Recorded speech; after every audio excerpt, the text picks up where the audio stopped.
What's up, guys? I'm John from Blackstone Cherry. If you're not in the now, you're in the.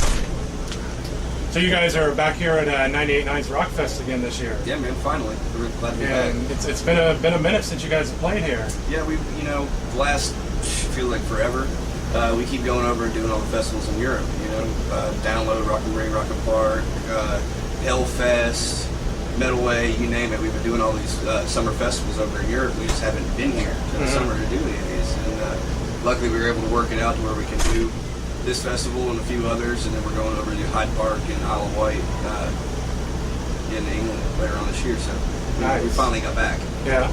So on the subject of those festivals overseas, how do you compare the crowds over there to like the festivals here in the U.S.? It's hard to make a comparison.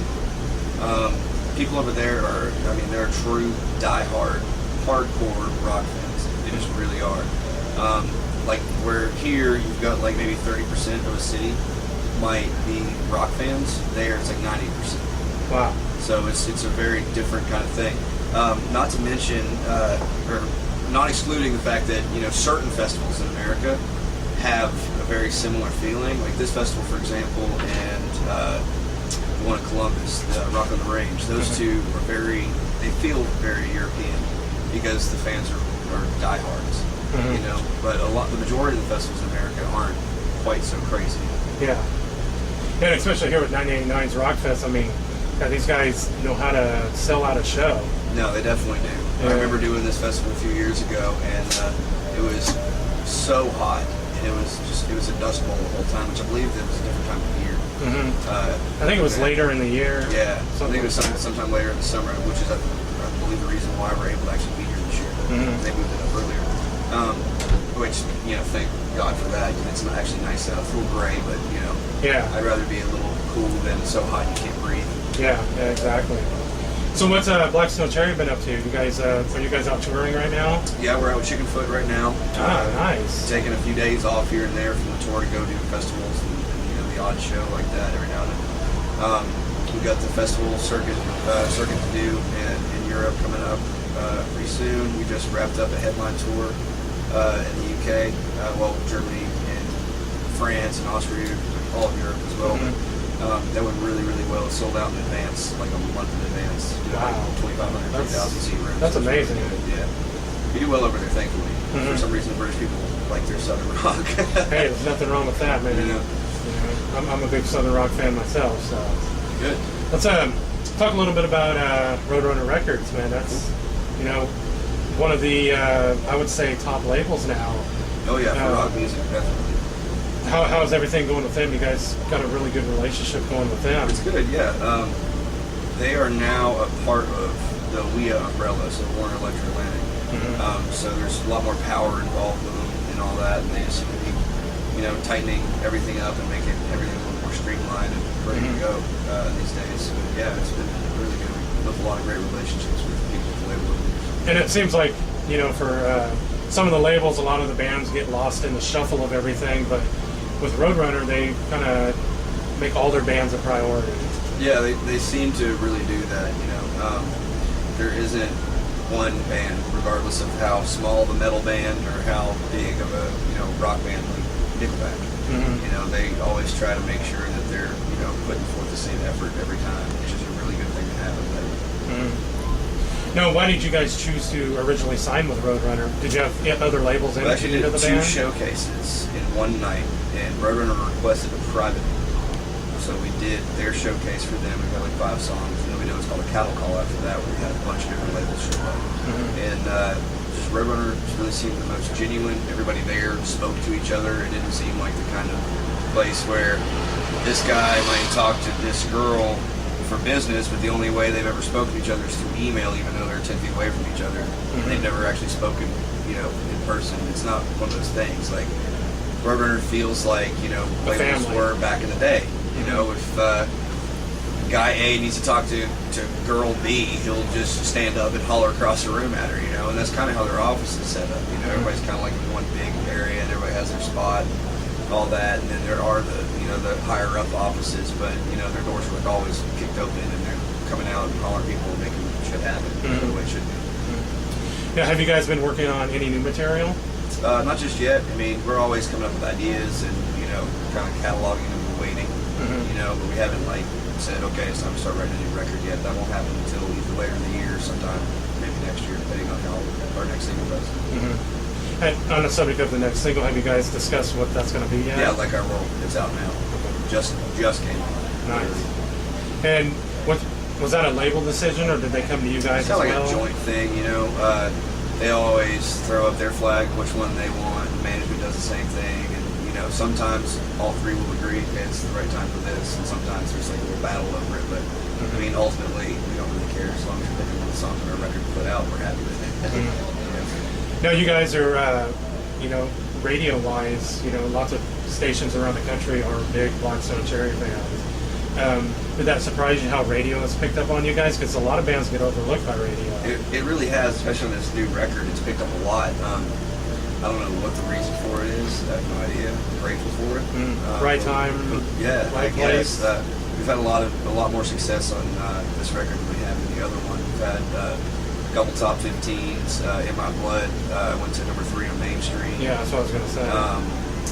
CMT even picked up the music video for it, so Wow. it's being played everywhere. You know. So it's kind of a crossover thing. Yeah, it's kind of a weird, you know, deal, but I mean, we're not arguing. We're just as much country as we are rock. People don't really understand that half the time, but we really are. Yeah.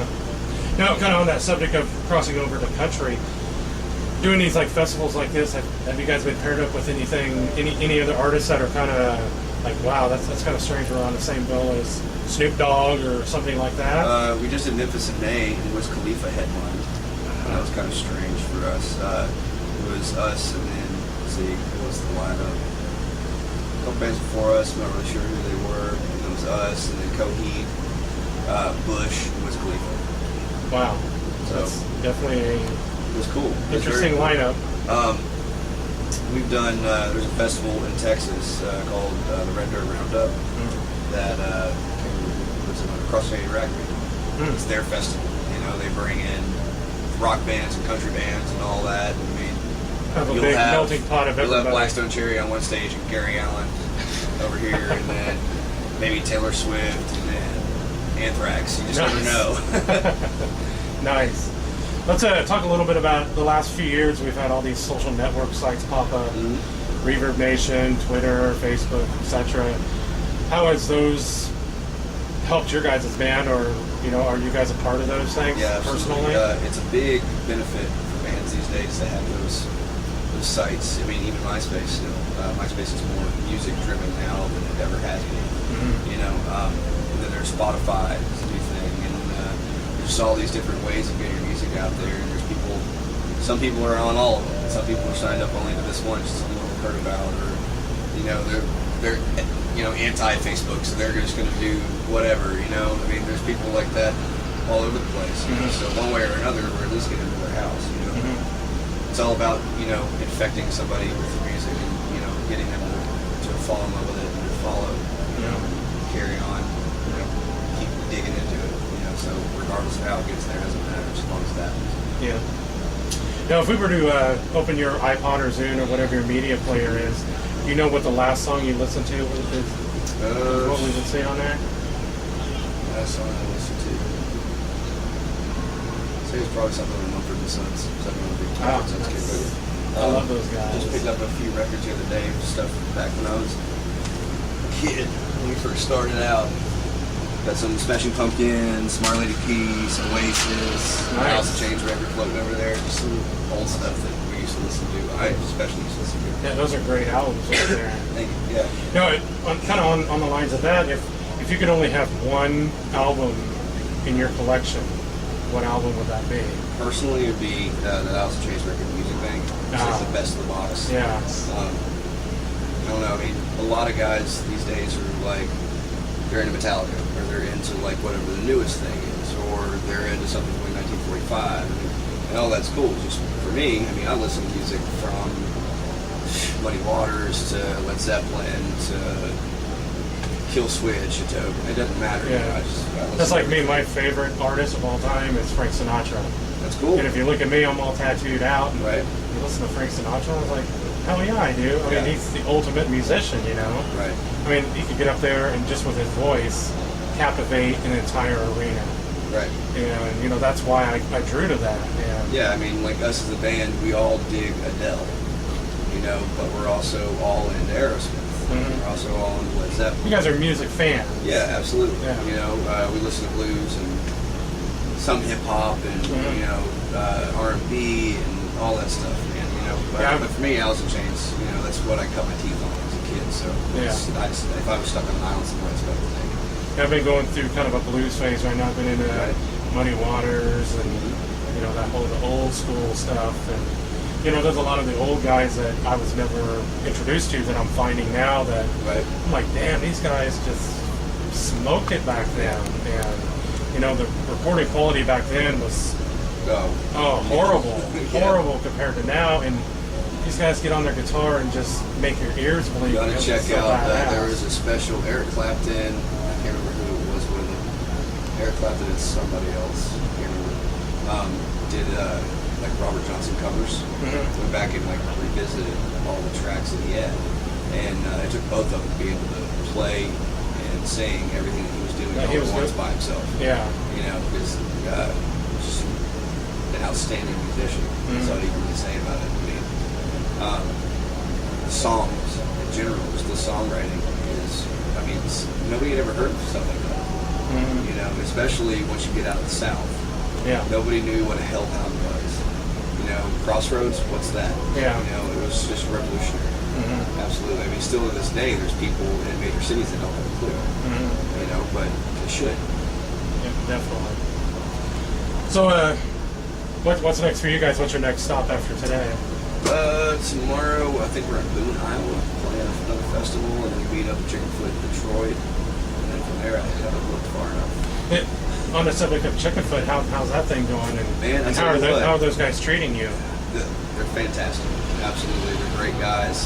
We met them right after they got off the stage the other night the first time.